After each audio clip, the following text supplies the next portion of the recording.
Hello, my name is Nicole Schroen and I am the Disability Coordinator for the City of Portland. We created this training video to help you be better prepared in emergencies and disasters. We invited some of our friends along to help us out in each of the scenarios, but we couldn't cover everything, and so we've also included a workbook. I'll come back after each of the clips and we'll review the lessons that we learned in each of the scenarios.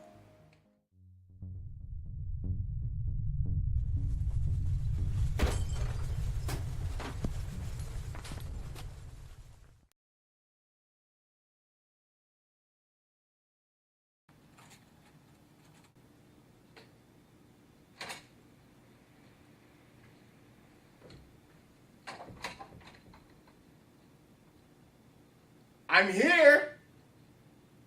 Can I help you? Oh, yes. Let's see.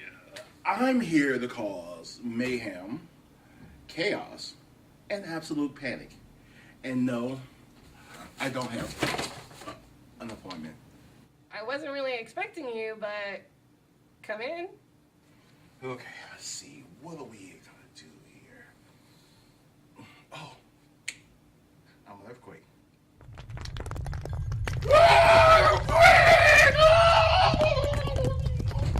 Oh, it's too much here.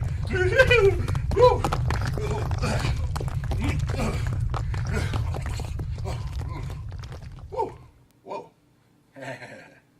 That's okay. I'll just come over here where there are no windows or objects that could fall on me.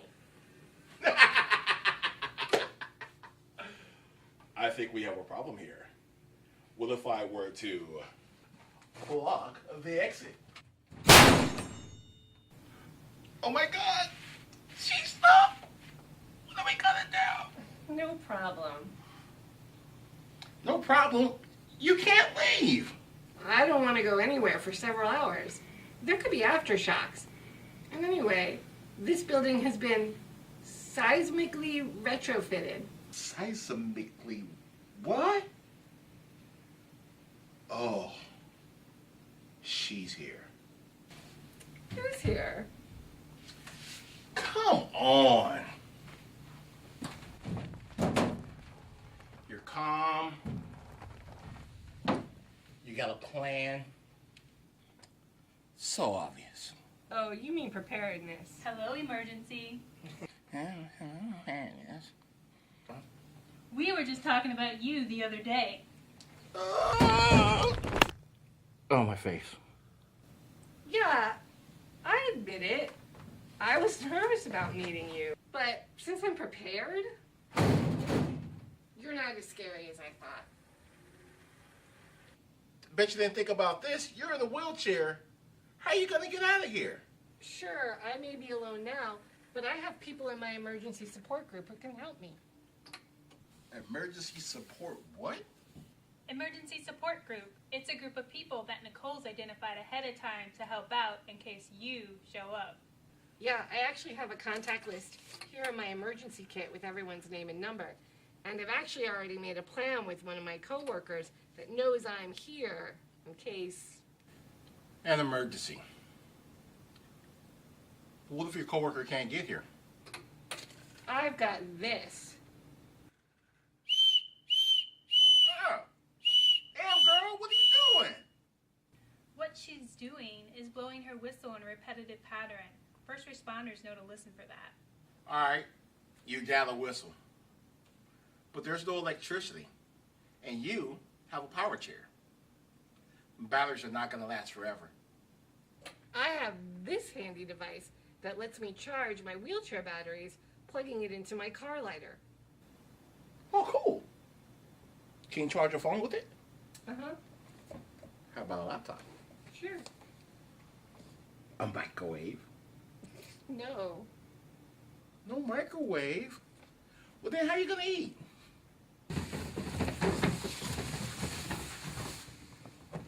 We actually keep a 72-hour kit in the office. It's filled with food and water. I'm hoping that I don't have to be here that long, and I'll be able to get somewhere that there is power. Well, don't you have a plan with the person from your emergency support group to meet in a designated area? I do. We've prearranged a spot. Sounds like you're prepared for this emergency.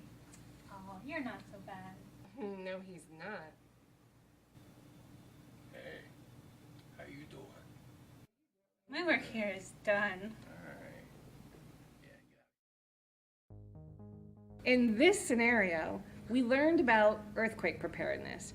Specifically, we learned about some of the obstacles and challenges someone who is both using a wheelchair and who is electrical dependent might have.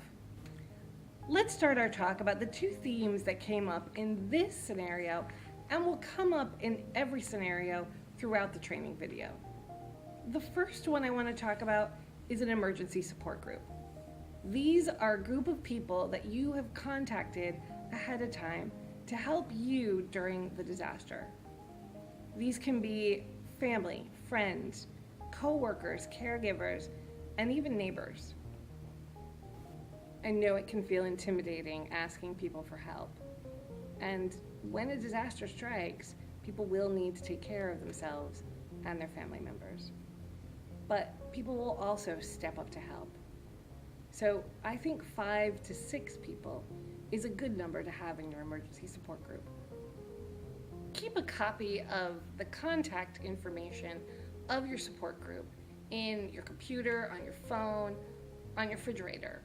And make sure to check back in with your group every 6 to 9 months, just because relevant information might have changed and you want to keep them as up to date about you and your disability as possible. The other important theme that came up was the emergency supply kit or 72-hour kit. We've included a lot of information about this in your workbook. The thing that's important to remember, while food and water needs to be there, you also need the things that are unique to your disability. I think it's important to keep the kit where you are the most, which may not always be at home. Whenever possible, having multiple kits with backup durable medical equipment, medication, all of those things, it will help you be better prepared. I know that's not always affordable, just do the best that you can. So let's talk about some things that are more specific to an earthquake. Number one, you have to be in an area that's free of any glass or objects that could fall on you. I got myself into an alcove, but if you are able to, get under a desk. That's a great place to be. And do you remember what I didn't do? That's right, I didn't evacuate. And that's because of aftershocks. These can happen hours after an earthquake. Unless you can get outside into an open space that's free of buildings or trees, it's really best to stay where you are, unless of course you smell smoke or gas. So let's talk electrical power. This one's really important to me because I am very electrical dependent. And not just because of my wheelchair, but at home I use a CPAP. If you have a car, you can buy a special adapter that will allow you to charge things through the car battery. And my CPAP, well, you can buy a backup battery for those, and they're rechargeable and will last an additional 12 hours. You may need to just evacuate to a shelter that does have a generator. Or if the disaster is in one part of town, go stay at a hotel or with a friend who's in another part of town that hasn't been affected. So the last thing that I want to highlight is the whistle. And this is important not just for people with disabilities, but for non-disabled folks as well. Like preparedness said, emergency responders are trained to listen for a repetitive sound during recovery. I'm not very strong, so that's why I carry the whistle. I keep it on my wallet. But if you're trapped without a whistle, the thing to remember is to grab something and bang on it really loudly, doing so in a repetitive motion. And that is what responders are going to listen for. Wow, that was a lot. Let's check out the next scenario and see what we learned.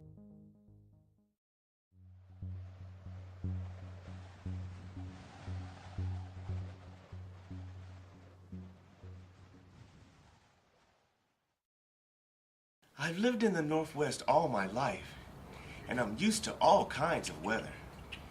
I can usually get by on my own, but this storm was different.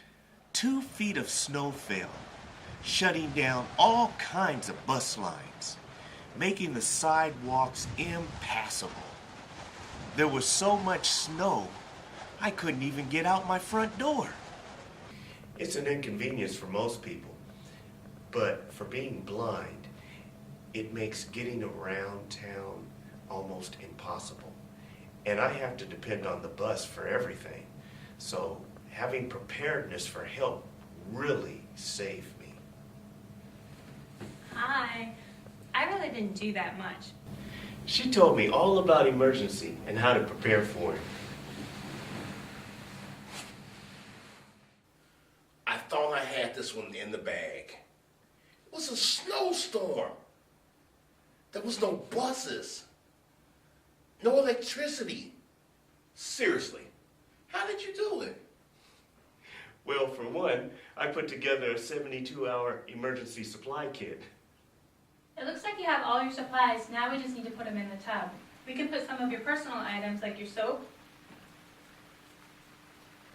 your toothbrush, and your eating utensils in the bottom. So you're packing what I need mostly at the top, right? Exactly. So next we put in a blanket and then a change of clothing. Followed by water, Mm-hmm. food, okay, and my medical kit so I can reach it quickly. Oh, and because I'm blind, I had to include an extra cane. And for people with limited vision, it's a good idea to have large print or braille labels on everything. Oh, I almost forgot. I keep an extra radio with batteries so I can get up-to-date information. Oh, and tell them about your medications. I keep a 7-day supply kit of my medication with the prescriptions so I can get them easily refilled. Well, I couldn't get you because you were prepared. But what about your little dog, too? I couldn't forget about my good buddy. I made an emergency kit for him and put it with my kit. Let's see, old buddy. We have 2 weeks supply of water with your dish. We have a week's supply of your food. Can't forget your bags for your waste now. We got your favorite toy. We got the medical bag now with your medicine from the doctor. Yes. And we got your blanket, your favorite leash. Oh, and I almost forgot. Here's a picture of you with my contact information on it and your vet's name on the back. So it looks like you're all set. And once we had that done, we talked about Bill's support group. And I needed at least 3 people that I could depend on in times of emergency. Family, friend, neighbor, who were aware of my needs as a blind person in times of an emergency. I got these people together and we discussed what we would do in an emergency. So how would I get in touch with you if the phones were out and the power went off? Well, if that happened, I'd come directly to your house and I'd check on you. That's what I was thinking. Well, here's a set of spare keys I have, and I'd like to take you and show you where my emergency kit is. I chose people that I could trust, that were strong enough physically, that could communicate clearly, and could guide me safely. Then I check with them every couple of months to see if they can still help me.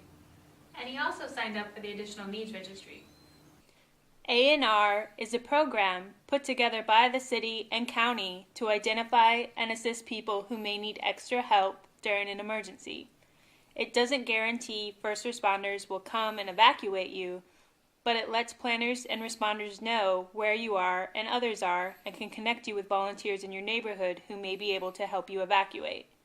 It's also a way to make sure you get important disability-related information like where there are ADA accessible shelters.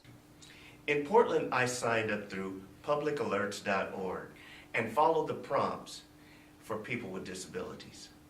In other cities, check with your local county or city emergency offices. And that's how I got through Arctic Blast in 2008. What a world. What a...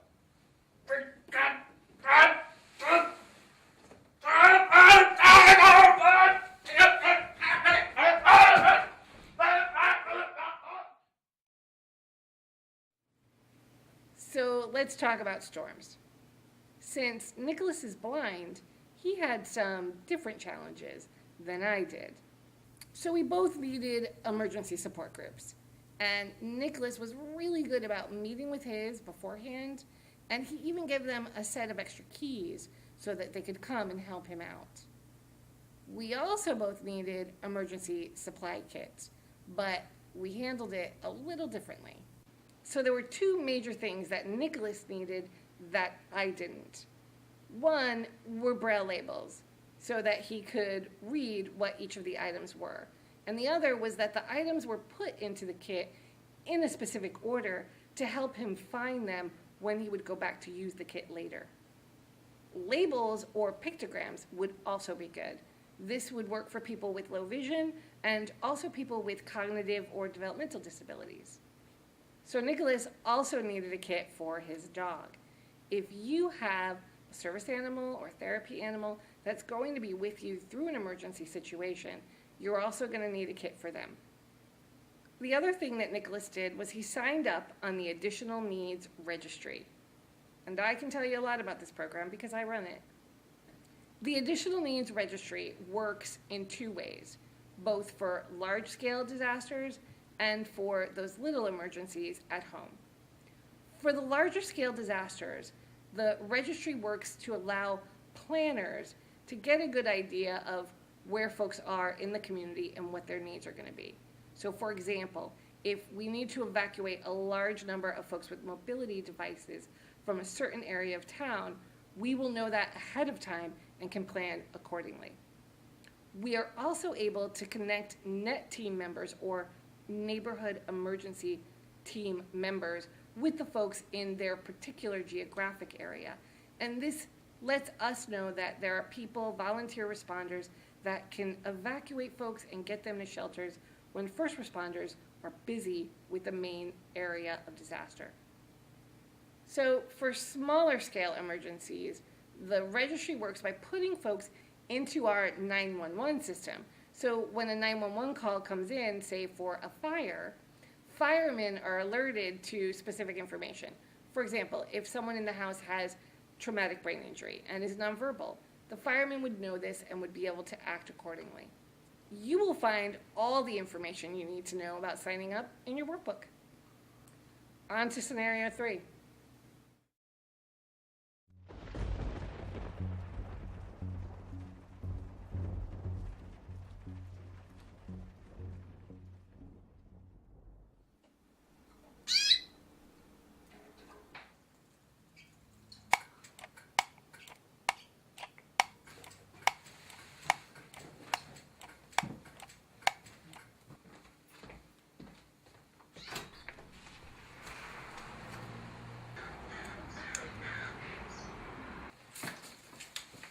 Yes, I am expecting a flood.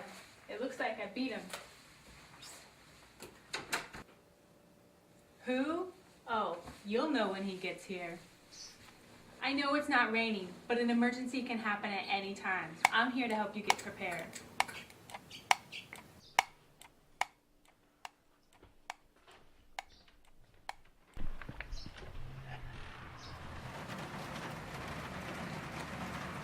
It's over. It's raining. I'm coming in. Oh. A little late, aren't we? I don't think so. I don't think so. You just think you can come right in here I and can. just take it over. Because I Whatever, can. you just need to leave. Oh. What? The emergency's a flood, and he thinks he's all of that. Hey, wait a minute. I am all that. And a bag of chips. You're not scaring anybody. He's prepared.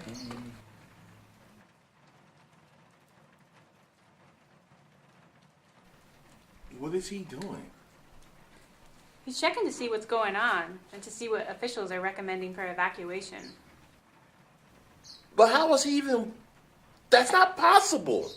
I took out the power and the internet. He's watching TV. Sam's looking at his battery-operated TV.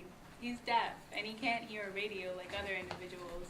He's tuning into emergency broadcasting, and he's looking for the ASL interpreter or reading the captioning at the bottom. Where's he going? I don't know. What'd you do? What did I do? Yeah, what did you do? I didn't do anything. You did something. Oh no, you're the one supposed to be doing Well, everything. He just left. Oh, God. No, yeah, you just always come in here, and you made him leave. There you go.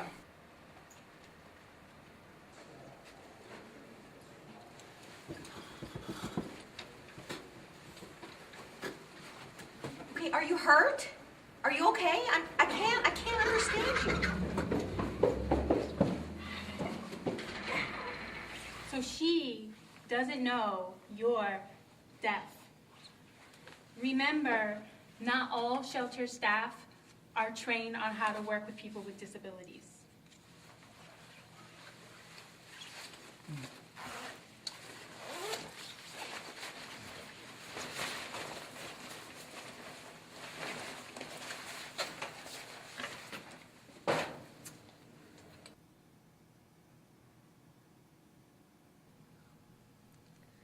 Hi, Sam. Hello, I am Jane. But who are these two?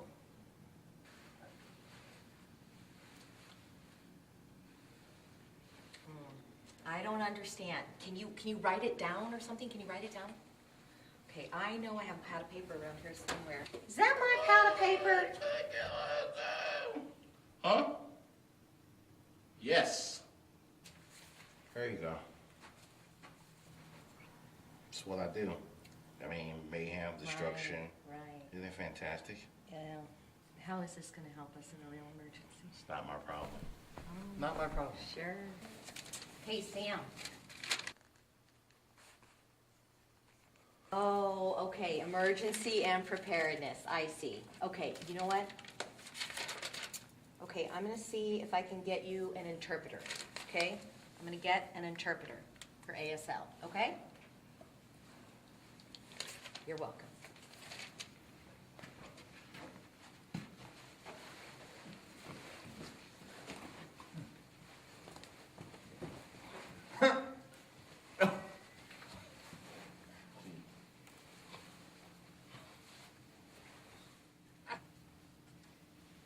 Have you texted your emergency support group?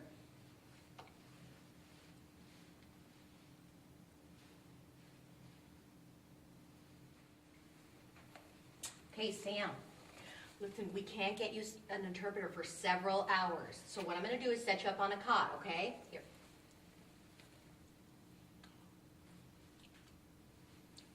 Okay, you're welcome. Okay, come on.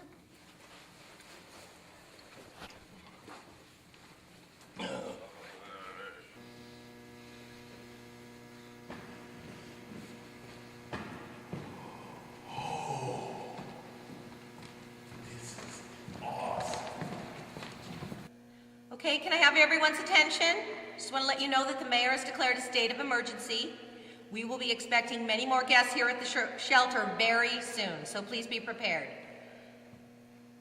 Okay, now I just announced that. How is Sam going to know about announcements if we're doing everything over the intercom?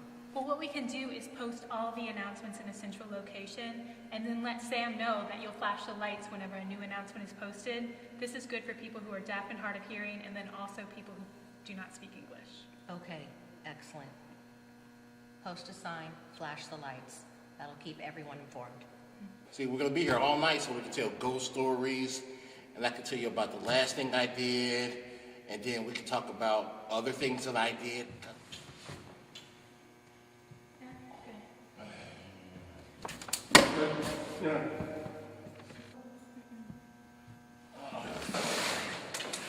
Fine. You know me up.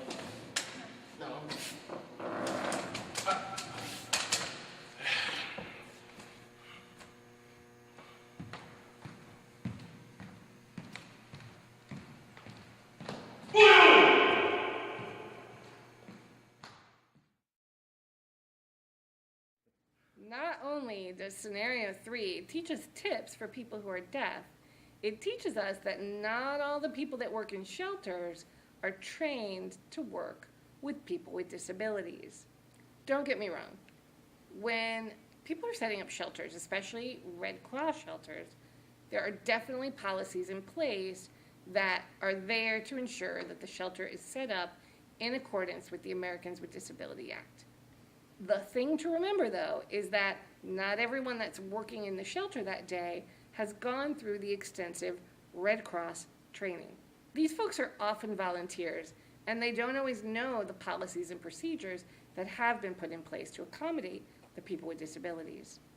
This is why it's important for people with disabilities to prepare ahead of time and to be their own advocates in situations like this. Sam was really prepared. He had a laminated card that said, "I am deaf and will need ASL interpretation." It's really important that before the disaster happens, you have either a card or some paper with detailed instructions on what you're going to need if the disaster happens. Hopefully, you won't be on your own, and someone from your support team will be with you. Sam did a great job with that. Let's talk about a couple other things that Sam did really well. Sam knew that he was power dependent in order to get information. Sam also had a support team, and while he couldn't contact them because the phone lines were down, he still made an effort to do so. Even though Sam was on his own, he did a great job navigating the emergency because he had prepared to let people know that he would need sign language interpretation. He also used written notes for communicating when sign language wasn't available. And this was important because as prepared as you can be, things are always going to come up. So remember to stay calm and just communicate your needs however you can to the people that are there to help. We've got one more scenario. Let's see if emergency finally gets the better of someone.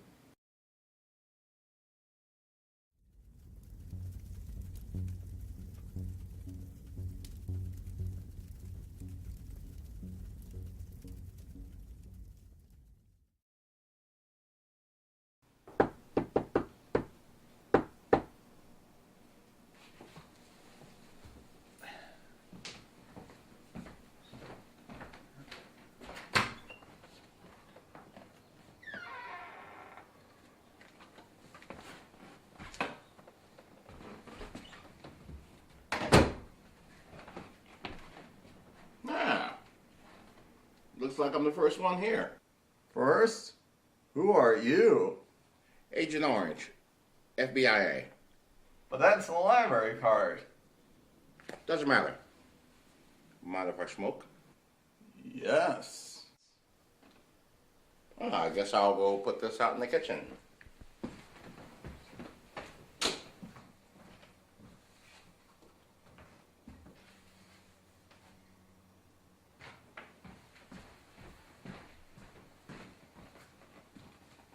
I thought you were going to put that out. Yeah, I guess I did say that. You got a bathroom? It's that way.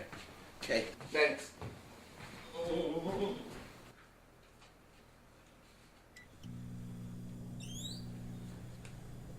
So much stuff. This is great. This is gonna be so awesome. This is gonna be awesome.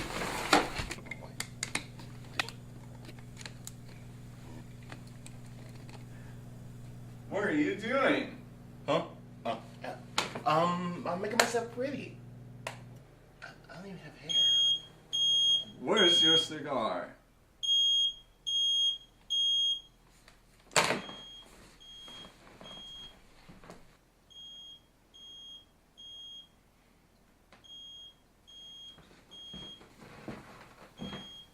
Oh man, you should really get some water. Oh, okay. Oh, we're going down, huh? Water's not good to put out fires. And you have to feel the door. The fire could be in there. What were you doing in there? Oh, you know, the basics. Putting tinfoil in the microwave, stuff like that. It's warm. We should call 911 and leave. You call 911. This is awesome.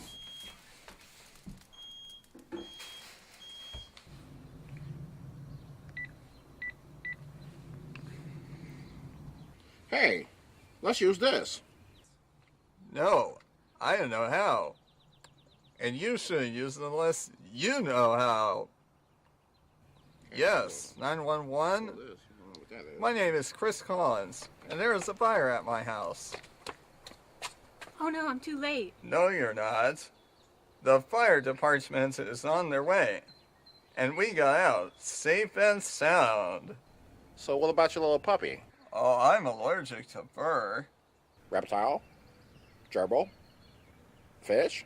I have a fish. Well, then don't you want to save your little fishy? Oh, no, no, no, no, no. No, it's not safe. You did great, Chris. Do you want to call your emergency contact?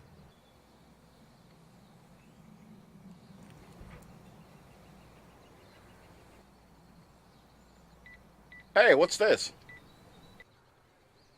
Oh, you mean this?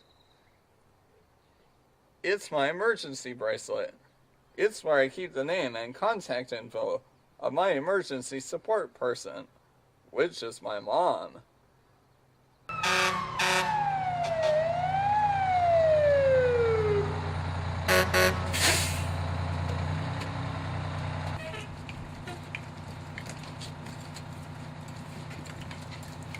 Are you Chris? Your name came up in our additional needs registry. Do you know what's happening? I was reading a book, and then this guy suddenly showed up, and then there was smoke, and the door was hot.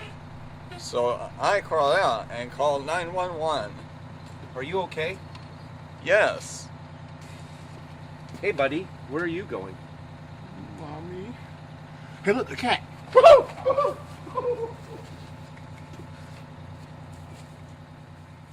Let's go for a ride. Woo-hoo! While a fire isn't a disaster like an earthquake or a flood, it could happen to any of us any day, and it's one that everyone should be prepared for. Let's review some of the important things that we learned from Chris in this scenario. First and foremost, if you are in a situation where you both smell smoke and hear a fire alarm or a smoke detector is going off, you need to leave immediately and call 911. When you're evacuating, make sure to get as low to the ground as possible, feeling doors along the way and not opening any door that feels hot.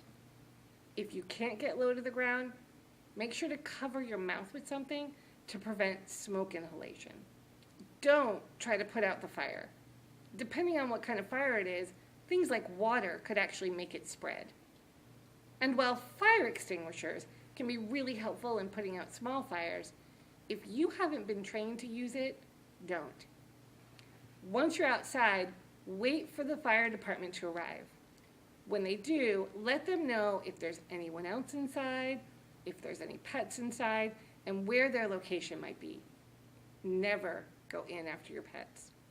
Fire spreads fast, and it is important that you stay safe. Chris had signed up on the additional needs registry, and because of that, the fireman knew with his disability, he may have some trouble understanding some of what's going on. Chris also had an emergency alert bracelet with important information about who to contact and what his disability was. It's important to have an emergency alert bracelet, especially if you have a disability that has communication issues or allergies that are life-threatening, say if you're unconscious. We hope that you've learned something. Remember, there's a lot of information out there, and this was just really a jumping off point. I want you to visit my website and feel free to call my office if you have any questions about the additional needs registry or anything that we talked about in the video. Please listen carefully.